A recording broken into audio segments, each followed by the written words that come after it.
నమస్తే సార్. శ్రీమాత్రే నమః.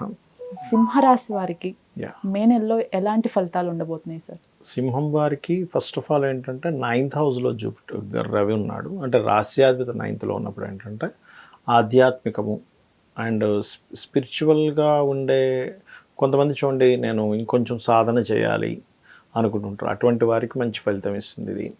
అండ్ అలాగే సింహరాశికి తన హౌస్ నుంచి 10th హౌస్లో 9 and 10th హౌసెస్లో తిరుగుతాడు ఈ యొక్క నెలలో పర్టికులర్గా.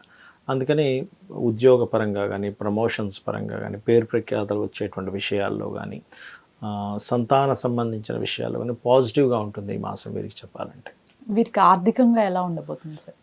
ఆర్థిక విషయాల్లో మాత్రం కొంత జాగ్రత్తగా ఉండాలి. బికాజ్ ఆఫ్ 2nd హౌస్లో కేతు ఉన్నాడు. 2nd లార్డ్ వెళ్ళి రాహుకుజులతో కలుస్తున్నాడు. అంటే ఏమిటి, బిజినెస్ రిలేటెడ్గా ఉండేటువంటి ఫైనాన్షియల్ మ్యాటర్స్ విషయంలో మాత్రం కొంచెం గందరగోళ పరిస్థితి ఉంటుంటుంది. దీనికి మనం ఏం చేయాలి అంటే చాలా సింపుల్గా ఏం లేదు.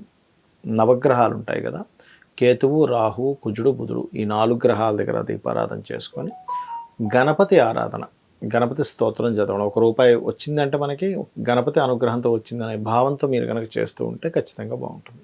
వీరికి ఎసెట్స్ అలానే ఎడ్యుకేషన్ విషయంలో ఎలా ఉండబోతుంది సార్? ఎడ్యుకేషన్ విషయంలో అమ్మ ఒకటి గుర్తుపెట్టుకోండి, ఇక్కడ కొంచెం 4వ స్థానాధిపతి కదా ఇక్కడ వెళ్ళి సింహం వారికి రాహుతో కలిసి ఉన్నాడు కాబట్టి ప్రాపర్టీస్ తీసుకునే విషయంలో కానీ అండ్ ఎనీథింగ్ చూడండి, అసెట్స్ ఏమైనా కొత్తగా తీసుకునే విషయంలో కానీ కొంత జాగ్రత్త వహించాలి. కాకపోతే గురువు యొక్క దృష్టి కూడా ఉంది ఈ మాసంలో. మనకి మే 1వ తేదీ నుంచి 4th హౌస్ జూపిటర్ చూస్తుంటాడు. సో జూపిటర్ చూస్తాడు కాబట్టి పెద్ద ఎఫెక్ట్ ఉండదు, కానీ ఎంతైనా కొంత జాగ్రత్త తీసుకుంటే మంచిది. ఓకే. పర్టికులర్గా కమర్షియల్ స్పేసెస్ తీసుకునేటప్పుడు మరింత జాగ్రత్తగా ఉండాలి. బికాజ్ ఆఫ్ బుధుడు కూడా ఉన్నాడు కదా అక్కడ, అందుకని. ఆరోగ్యపరంగా ఎలా ఉండబోతుంది సార్? ఆరోగ్యాన్ని కనుక చూసుకున్నట్లయితే ఇక్కడ 4th lord and 6th lord అని చూసుకుంటాం. అండ్ 5th లార్డ్ 4, 5, 6 హౌసెస్ని మనం పరిశీలన చేసుకోవాలి. కొంచెం బాడీ పెయిన్స్ ఇట్లాంటివి చిన్న చిన్న ఉంటాయి కానీ బట్ పెద్దగా కొంచెం కడుపులో మంట రావడం, కొంతమంది చూడండి బర్నింగ్ సెన్సేషన్ ఉంటుంది, అటువంటివి కొంచెం ఇస్తూ ఉంటుంది. మ్యారేజ్కి సంబంధించి ఎటువంటి ఫలితాలు ఉండబోతున్నాయి సార్?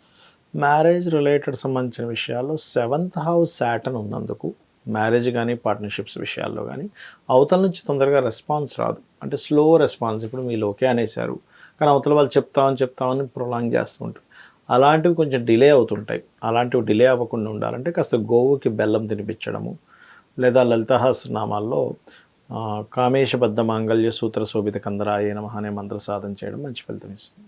వీరికి జాబ్ కానీ బిజినెస్ కానీ ఎలా ఉండబోతుంది సార్? జాబ్ అయితే వీళ్ళకి ఈ మంత్ మే 15th నుంచి ఎప్పుడైతే మీకు సన్ మారుతాడో ఓకే, జాబ్ పరంగా మంచి ఇంప్రూవ్మెంట్స్ వస్తాయి.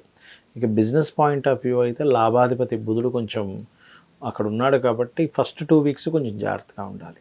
ఓకే. ఈ రాశి వారు తీసుకోవాల్సిన ముఖ్యమైన జాగ్రత్తలు ఏంటి సార్? ఈ రాశి వాళ్ళు జాగ్రత్తలు అంటే 8వ స్థానంలో రాహువు కుజుడు ఉన్నారు కాబట్టి ఒకటి ఇన్సూరెన్సెస్ రిలేటెడ్ సంబంధించిన కట్టే విషయంలో నెగ్లిజెన్సీ పనికిరాదు. రెండవది కొంచెం వాహనాల మీద వెళ్ళేటప్పుడు జాగ్రత్తగా వెళ్ళాలి. యాన్సెస్టర్స్ ప్రాపర్టీస్ అంటారు, పూర్వీకుల ఆస్తులకు సంబంధించిన విషయంలో కూడా కొంత జాగ్రత్త వహించాలి. ఈ రాశి వారు తీసుకోవాల్సిన పరిహారాలు ఏంటి సార్?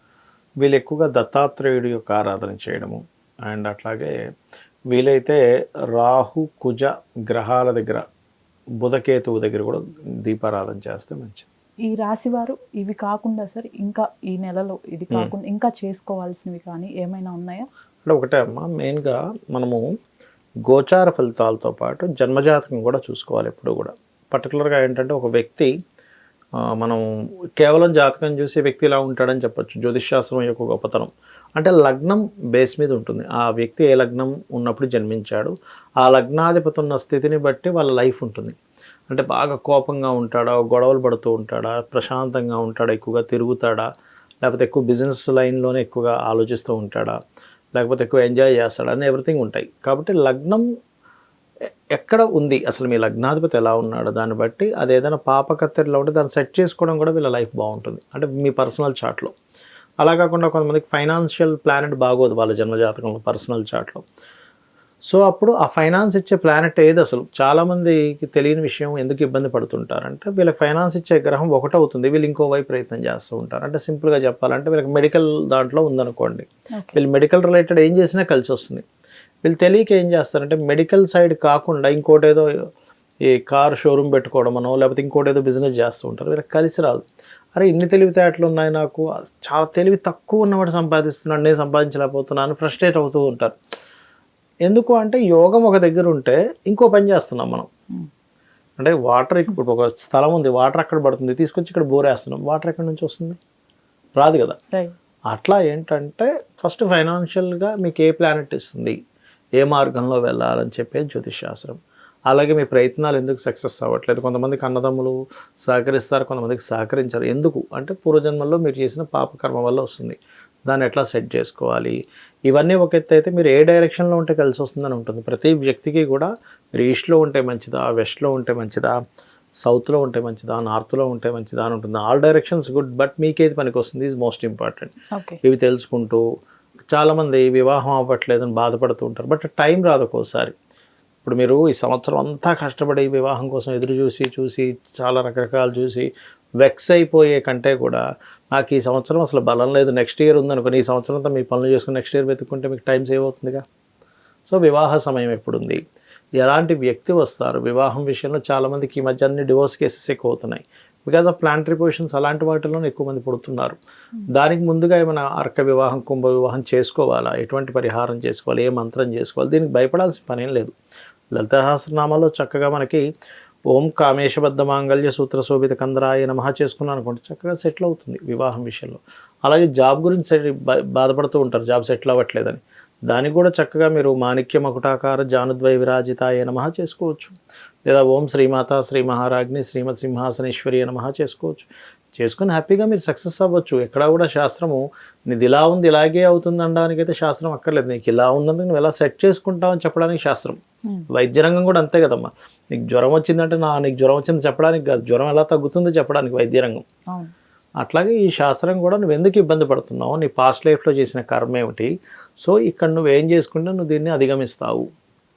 జాబా, బిజినెస్సా, విదేశానికి వెళ్ళడమా, లేకపోతే కొన్ని అప్పుల్లో ఉంటే నువ్వు ఎలా బయటపడాలి. చాలామంది వాళ్ళ రేపంతా అప్పులే.